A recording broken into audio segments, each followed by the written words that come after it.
크게 부흥 발전되기를 주님의 이름으로 축원드립니다. 저는 세연의 방송 대표 장예영 목사입니다.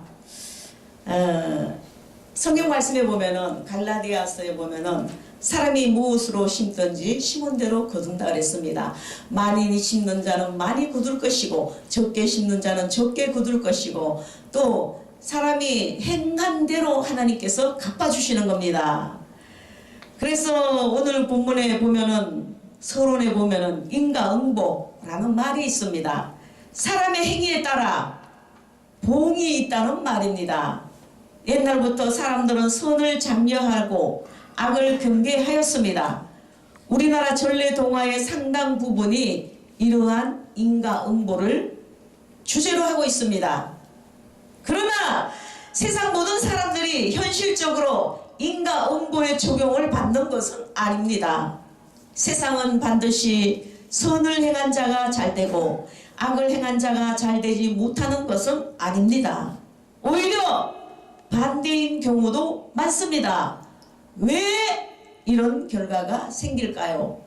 그것은 공중권세를 잡고 있는 사탄이 이 세상의 임금으로 군림하면서 악을 조장할 뿐 아니라 그러한 제약 속에 부조리와 사람들을 미혹시킬 일들을 조장하기 때문입니다. 또한 온 세상의 절대 주권자이신 하나님께서 모든 택한 자를 구속하시려는 하나님의 뜻을 이루시기까지 악한 세상에 대한 심판을 일시적으로 보류하고 계시기 때문입니다. 그래서 많은 사람들이 그렇게 생각합니다. 저 사람은 예수도 안 믿는데 되게 악한데 저렇게 부자로 잘 살까? 나는 이렇게 예수를 잘 믿는데 왜 이렇게 힘이 들까? 돼지 잘 먹여서 잔칫날 쓰기 위해서 그런 겁니다. 불신자들은 어차피 예수 안 믿는 사람들은 어차피 지옥 갈 거니까 이 세상에서 잘 사는지 뭐 어떻게 하든지 그냥 내버려 놔두는 겁니다. 이 세상 마지막 때 하나님께서 깔끔하게 천국이냐 지옥이냐 심판하시는 것입니다. 오늘 본문은 하나님께서 각 사람의 행한 대로 보응하시는 심판의 하나님이라는 것을 말씀하고 있습니다. 그럼 썩지 않는 상급을 불러오는 선이란 과연 무엇입니까? 우리는 선하면은 흔히 도덕적으로 선한 것을 생각합니다. 그러나 성경적인 의미는 선은 조금 다릅니다. 이는 하나님을 믿는 것, 하나님을 기쁘시게 하는 것, 이 두 가지입니다. 시편 14편 3절에 보면은 선을 행하는 자가 없나니 하나도 없도다. 성경적으로 말씀하는 선은 전적으로 하나님만을 신뢰하며 이에 근거해 살아가는 것을 말하는 것입니다. 할렐루야! 좀 딱딱하지 않나요? 하나님께 대한 믿음이 곧 선이며 하나님을 불신하는 것이 악입니다. 아무리 도덕적으로 선을 행하였다 해도 하나님을 믿지 않으면은 그는 악한 범주에서 벗어나지 못합니다. 제일 큰 죄가 뭡니까? 잘 아시죠? 유수연 선교사님, 제일 큰 죄가 뭐죠? 제일 큰 죄는 하나님을 믿지 않는 죄입니다. 그것이 제일 큰 죄입니다. 십자가의 강도처럼 세상적으로 많은 악을 범했을지라도 회개하고 하나님을 믿으면은 그는 선인으로 인정을 받아 궁극적으로 축복의 보응을 받게 되는 것입니다. 누가복음 23장 43절에 내가 오늘 나와 함께 낙원에 있으리라. 십자가상에서 우편강도는 정말로 십자가에 매달려서 철저하게 하나님 앞에 회개한 겁니다. 그래서 주님께서는 너는 오늘 나와 낙원에 있으리라.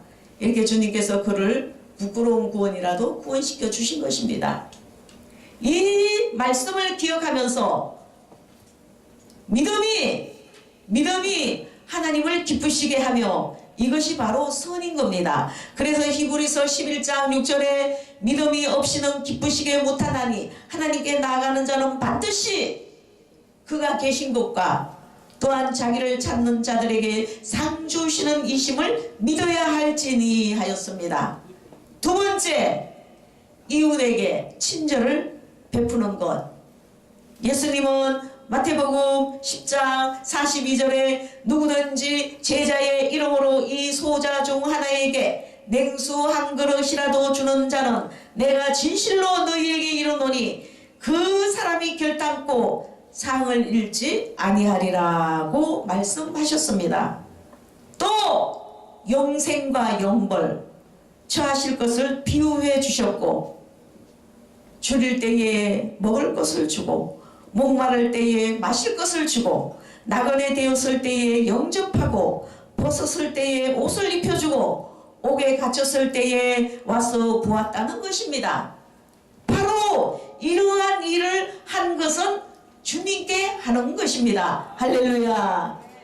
이웃에게 친절을 베푸는 것, 가난한 자, 소외된 자, 고통당하는 자 돌아보는 것이 곧 주님께 하는 일이고 하늘나라의 상을 쌓는 일입니다. 아멘. 할렐루야.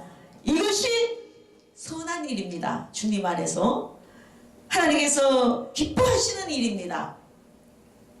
마음은 있어도 육신이 움직여지기 어려운 세상입니다.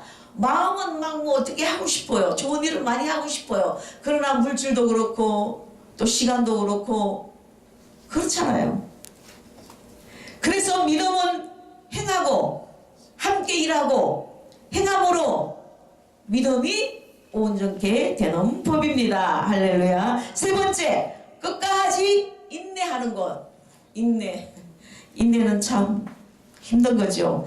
우리가 참 인내가 필요한 겁니다. 인내와 고난의 대명사가 바로 욥입니다.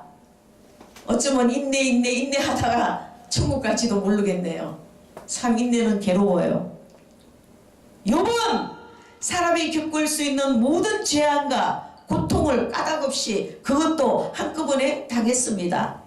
그러나 욥은 절대적으로 입술로 하나님을 저주하거나 죄를 짓지 않았습니다. 극한 상황에서도 끝까지 순전하게 믿음을 지켰습니다. 그리하여 이전보다도 갑절의 축복을 받았습니다. 욥기서 마지막 장 42장을 읽어보면 갑절의 축복이 나옵니다. 신앙의 인내는 하나님의 축복의 보응을 가져다 줍니다. 주님께서 말씀하시기를 끝까지 견디는 자는 구원을 얻으리라. 또 죽도록 충성하라.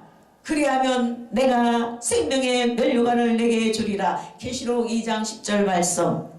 이렇게 주님께서는 약속의 말씀을 해주셨습니다. 욥의 인내를 본받아서 신앙의 인내를 이루시기 바랍니다. 아멘. 마지막 날 다른 말로 표현하면은 보응받는 날이 되는 겁니다. 그날에는 우리가 이 세상의 행한 바에 따라서 심판주 하나님으로부터 보응을 받게 되는 겁니다. 바울은 말하기를 그날에는 하나님께서 참고 선을 행하여 영광과 존귀와 썩지 아니함을 구하는 자에게는 영생으로 하시고 오직 당을 지어 진리를 쫓지 아니하고 불의를 쫓는 자에게는 노와 분으로 하시리라고 하였습니다. 우리는 이 세상 사는 동안에 축복받고 살아야 돼요. 영권, 인권, 물권, 하늘의 축복, 땅의 축복, 많은 축복을 받고 살아야 됩니다. 이 세상은 한 번뿐이잖아요. 한 번뿐이에요.